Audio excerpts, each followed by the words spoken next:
Marcus ஆரலியஸ் சொன்ன தலைமை பண்பு கற்றுக்கொள்வது எப்படி? மார்கஸ் ஆரலியஸ் பேரரசர் என்ற நிலைமையில் இருந்தபோதும் தன்னுடைய ஒவ்வொரு முடிவிலும் தனிமனித குணநலங்களையும் தர்மத்தையும் முக்கியமா வைத்தார். ஸ்டோயிக் லீடர்ஷிப் என்றால் சக்தியைக் கொண்டு அதிகாரம் செலுத்துவது இல்லை. அது சக்தியைக் கொண்டு பொறுப்புடன் ஆள்வது. 1. தன்னம்பிக்கை. இது திமிரில்லை, உண்மை நிலையை உணர்ந்து செயல்படுவது. 2. தன்னலமற்ற சேவை, ஜனங்களுக்கு உதவ வேண்டும் என்ற எண்ணம். 3.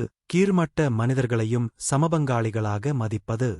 இந்த 3 கோட்பாடுகள் ஒரு நல்ல தலைவர் பகுதிகளாக ஸ்டோயிசிசம் காட்டுகிறது. லீடர்ஷிப்பை ஸ்டோயிக் வழியில் கற்றுக்கொள்வது எப்படி? மார்கஸ் ஆரலியஸ் போல் தலைவராக ஆகணுமா? ஸ்டோயிக் வழி இதுதான். தலைமை பண்பிற்கான சிறந்த பயிற்சி உன் மனதை வழிநடத்தக் கற்றுக்கொள்வதுதான். மற்றவர்களை வழிநடத்தணும் அப்படின்னா நீ முதலில் உன் உள்ளத்தில அமைதியடையணும். நாம் ஒவ்வொருவரும் வாழ்க்கையில் ஒரு லீடர்ஷிப் நிலையை நோக்கிச் செல்றோம்.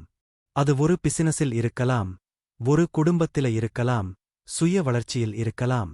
மார்கஸ் ஆரலியஸ் ஒரு பேரரசன், ஆனா உண்மையான தலைவன் அவன் மனசுக்குள்ளேயே இருந்தது. ஸ்டோயிசிசம் அவனுக்கு அந்த தலைமையின் அடிப்படையை கொடுத்தது.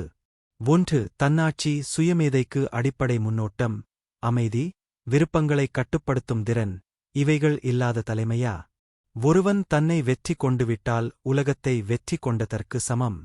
2. முடிவெடுக்கும்போது உணர்ச்சியை அல்ல, அறத்தை கேள். தலைமை அப்படின்னா எல்லோருக்கும் சமமாக நடந்து கொள்வது. உணர்ச்சி அல்லாது நீதியை பின்பற்றுறது. 3. வலிமை. ஒரு தலைவன் எந்த சூழ்நிலையிலும் பீதி அடையக்கூடாது. கஷ்ட நேரத்தில் அமைதியாக இருக்கிறதுதான் தலைமை பண்பு. 4. பிறரை குறை சொல்லாமல் தீர்வு சொல்றவன். அவனால எந்த நிலைமை வந்தாலும் இதுக்கு நாம என்ன செய்யலாம்னு கேட்கிறவன்தான் தலைவன்.